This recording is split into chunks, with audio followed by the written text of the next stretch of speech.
Hello guys welcome back. आज चाहिँ म मेरो मामा घरमा आएको छु। म आमा बाबा मेरो हस्बेन्ड नानी दिदी अनि छोरी अनि भाउजू पनि। अनि हामी चाहिँ आज मामा घरमा आएको छु गाइस। यो चाहिँ खाइबटारमा हो, खाइबटार। यो चाहिँ मामा घर, यो चाहिँ एन्ट्रेन्स गेट। यहाँबाट चाहिँ मामा घर जान्छ गाइस। फुलहरू कति दामी दामी दामी रोप्नु भएको छ मेरो मामा माइजू हजुरबाले। बाबा चाहिँ यहाँ बसिरहनु भएको छ। यो चाहिँ मेरो मामाको घोडा, मेरो मामाको कमाउने घोडा। अनि यो हो मामाको घर। दिदीहरू चाहिँ भित्र लन्च बनाइरहनु भएको छ, मेरो दिदी र भाउजू। अनि म एकखेप घुमाएर ल्याउँछु। हाई भन्नुहोस् मेरो भ्लगमा के पाक्दैछ किचनमा। चिकन चिल्ली यो घरमा पक चल्दैछ। यो लोकल चिकन अनि यो फिस के हो, फिस चिल्ली स्पाइसी। मेरो भाउजू यहाँ छ बोडी दाल अनि खाना पाकिरहेको छ। हामी चाहिँ आज बाहिर बसेर खाने हो, यहाँ बाहिर पिकनिक जस्तो। यहाँ बाहिर अहिले एक्सटेन्डेड हलिडेजले गरेर हामी पुरा घुम्नु पाइरहेको छौँ। मेरो मामा घरमा आज लन्च। मेरो मामाको कमाउने घोडा भनेको यो होइन मामा, रातो रातो घोडा। मेरो मामाले आज भन्दै हुनुहुन्छ तुलसी मुठ अस्ति पूजा गर्नुभएको थियो होइन। यो चाहिँ हो, यहाँ हाम्रो हजुरबाले ढुक्कै पूजा गर्नुहुन्छ।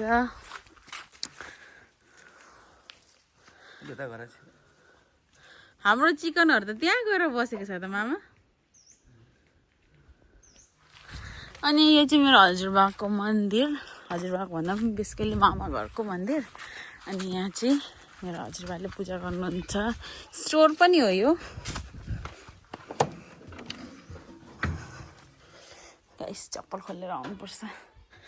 यो चाहिँ हो मन्दिर, यहाँ चाहिँ हजुरबाले पूजा गर्नुहुन्छ। मेरो हजुरबा चाहिँ यहाँ आराम गर्नुहुन्छ। अनि यो रुम बेसिकली यो स्टोर अन्त मन्दिर कोठा हो। यहाँ चाहिँ स्टोर सामानहरू सबै यहाँ राख्नुहुन्छ मामाहरूले। यो चाहिँ पूजाआजाहरू के कार्य हुँदाखेरि चलाउने हो। यो चाहिँ के हो देखिहाल्नु भएको छ तपाईँहरूले। अनि यो चाहिँ 24 आवर्स ओपन।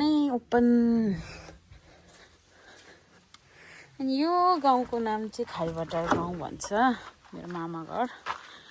अनि यता सबै गाउँ छ, माथि सबै घरै घर छ, बाक्लो गाउँ छ। यहाँदेखि उता जाँदाखेरि चाहिँ पाना भन्छ गाउँ।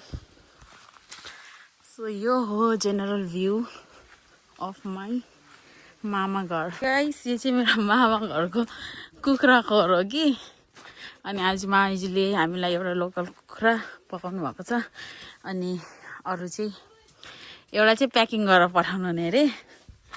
मेरो भाउजू, मेरो माइजू अनि आमा माइती घर आएको सबै कुरो सोरेर लान आँटिसक्यो।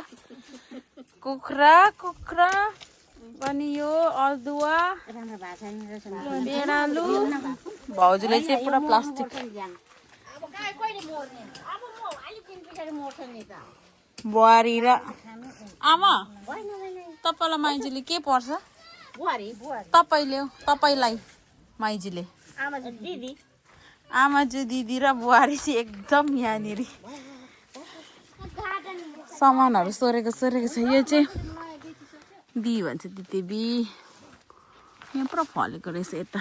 मलाई तितेबी मजाले फ्राई गरेको चाहिँ मिठो लाग्छ दाल। मेरो हस्बेन्ड चाहिँ मेरो पछाडि आउनुहुन्छ हौ खालि। अनि साग माइजू अर्को पालि आउँदाखेरि हामी यो साग खानु रेडी हुने रहेछ नि माइजू। रु त डल्ले पनि रहेछ फलेको। म त आत्यो त माइजू, म त आत्यो त के लिएर जानु। अब म भाउजू पनि लानु हुने अरे। डल्ले चाहिँ यहाँ यस्तो दामी डल्ले फलिरहेको छ कि गाइस। नेक्स्ट टाइम आउँदाखेरि मेरो गुरुङ फ्यामिली भएर हाम्रो चाहिँ यहाँ सुँगुरको चलन छैन। मेरो आमा बाबाहरू मामा माइजू कसैले खानुहुन्न, तर हामी केटाकेटीहरू चाहिँ खान्छौँ। त्यसको लागि चाहिँ नेक्स्ट टाइम आउँदा माइजू म सुँगुरको मासुसँग खानु लानु पर्यो साग। यो चाहिँ बी छप छप पारेर खानु मामाले, त्यही त मामाले मार्ला भन्छ। कुरा गर्दा के भयो त, अब जिब्रोले स्वाद थाहा पाए के गर्नु, पहिल्यै थाहा नपाएको भए खान्थेन होला। यो चाहिँ पेडालु लङ्के हो कि माइजू, पञ्चमुखी हो, एउटा अम्ब्रेला हो लङ्के एउटा अम्ब्रेला एकादशीतिर खन्दै खाँदा हुने रहेछ नि। गाइस एउटा अम्ब्रेला हो। उसले चाहिँ अम्ब्रेला हो भनेको भने एकादशीतिर यही हो माइजूहरूको, यही हेरी खान्छ गाइस। हजुरबाको लागि पनि यहाँ चाहिँ कोपी कोपी फुलकोपी अहिले मात्रै, यता तोरी साग छरेको जस्तो छ, यो सबै सागहरू। अनि गाइस नेक्स्ट टाइम आउँदाखेरि चाहिँ यो साग यस्तो फैलेको हुन्छ कि त्यतिखेर चाहिँ हुन्छ पार्टी। माइजीले निम्बुको बारी अबै यो टिन त पहिलो कलर लगाएको रहेछ नि अहिले पनि। लाउँदा लाउँदा कलर मेरो लुगै बिगार्दैछ। आमाले मामा माइती घरको सक्नै आँटे सक्नै आँटे। हरी हरी बेला बेला गनाएर राई हो, राई हो, लाने उठ्यो पनि तरो लाँदिन छ होइन। खलेछ त अलि कलिले होला नि। यसको यो मानेको पनि सब्जी खानुहुन्छ त नि, मिठो हुन्छ यो मानेको सब्जी। यो मानेको यो मलाई सब्जी मिठो लाग्थ्यो सानोमा। सानो सानो टुक्रा पनि नछोडिकन लानुपर्छ, तपाईँको मेहनत हो माइजी। यो त्यही भएर हजुर हजुर अब केही भन्नुहोस् तपाईँको भन्ने विचार। के भन्नु, हामी आएर कस्तो लाग्यो? तिमीहरू आएर मेरो दिदी बेना भान्जीहरू ज्वाइँ आएर मलाई धेरै धेरै खुसी लाग्यो। मेरो आँगन उज्यालो भयो। फेरि फेरि आउँदै गर्नु, नमरे बाटे कालाले काटे। भगवानको आशीर्वाद सबैमा पुगेर सिमालाई परिवारमा सुख शान्ति होस्, परिवारमा बच्चाहरूमा नानीहरूमा। तपाईँले नखाए नि ढुक्क हामीलाई लोकल कुखुराको झोल खायो भने हामी ढुक्क आउँछ। म बन्द हो, लोकको कुरा नगर हो, कुखुरा सुखुरा कुरा नगर्नु हो। म मासु मांस त खानु छोडेको। जे होस् तिमीहरू आइदिएकोमा मलाई धेरै धेरै धेरै धन्यवाद छ। आशीर्वाद मेरो आशीर्वाद तिमीहरू लागिरहोस् ल। फेरि पछि आउँदै गर्नु।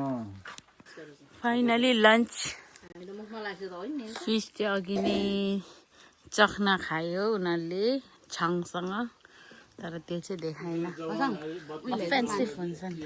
ल के छ?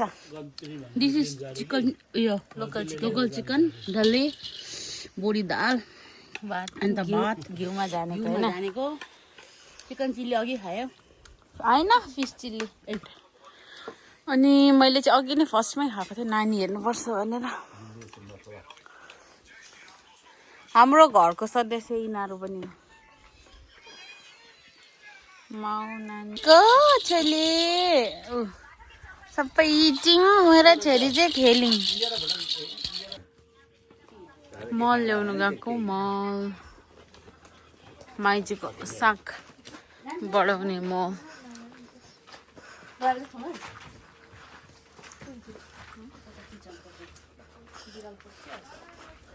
टाढो हो आमा?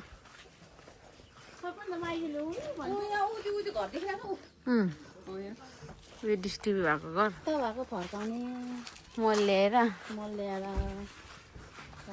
सुँगुरको मासुसँग छप खाने खाने होइन, खानु भन्नु अब।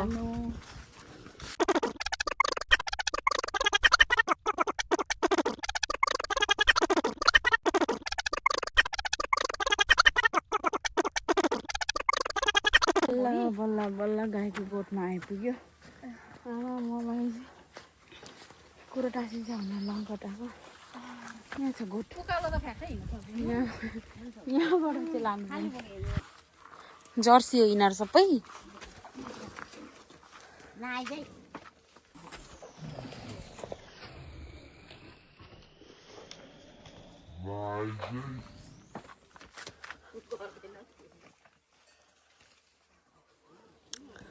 आमालाई साह्रै डर भएछ देखुन त देखेन ल. भारी लागिसकेको छ गाइस हाम्रो चाहिँ दाँत चाहिँ के अनुहार छ नि माइजू डल्लै खोइ त देखाउनु पल्टिन्छ तल अलि लानु माइजू गाडीमा लानु पुरा दुलो दुलो छ उ हेर्न मामाले यस्तो बोरा लैजा भने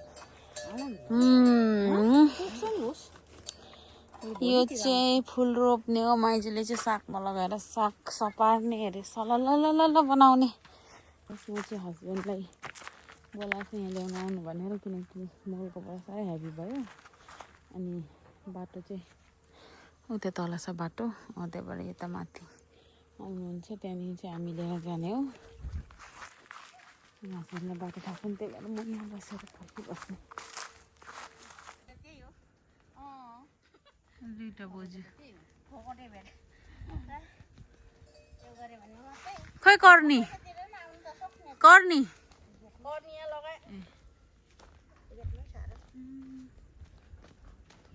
त्यो बाहुन दाजुको नानी रहेछ होइन गोठाला पर अब त पर रहेछ मैले पर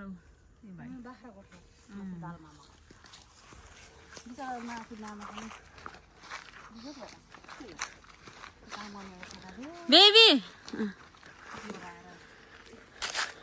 मैले चाहिँ किन नबोकेको बोजूहरूलाई चाहिँ किन भारी बोकाएको भनेर सोध्नुहुन्छ भने म चाहिँ सी सेक्सन गरेको 2 महिना भएकै छैन अहिले नि जिउ कमजोरी नै छ भनेर चाहिँ मैले नबोकेको है गाइस अनि त्यो टकटकाउनुहुन्छ नि त आइपुग्नु भयो मेरो पति परमेश्वर गाइस आज चाहिँ हामी वाइन्ड अप गरेको अब चाहिँ हामी घर जाने प्याकिङहरू हुँदैछ माइजू अब हामी जाने तपाईँको आँगन सुन्ने पार्ने मामा अब हामी जाने तपाईँको आँगन सुन्न पर्ने अब जाने लग्यो हुँदैन म्याउलाई अहिले केयर गर्छ हेर यत्रो नानी छ म्याउ कहाँ लान्छ यसलाई यसको मम्मी रुँदैन कसैको अब वाइन्ड अप माइजू अब फेरि तपाईँ हस्पिटल आउँदाखेरि आउनुहोस् ल हाम्रो घरमा मामाले घोडा पनि टिलिक्कै पार्नु भएछ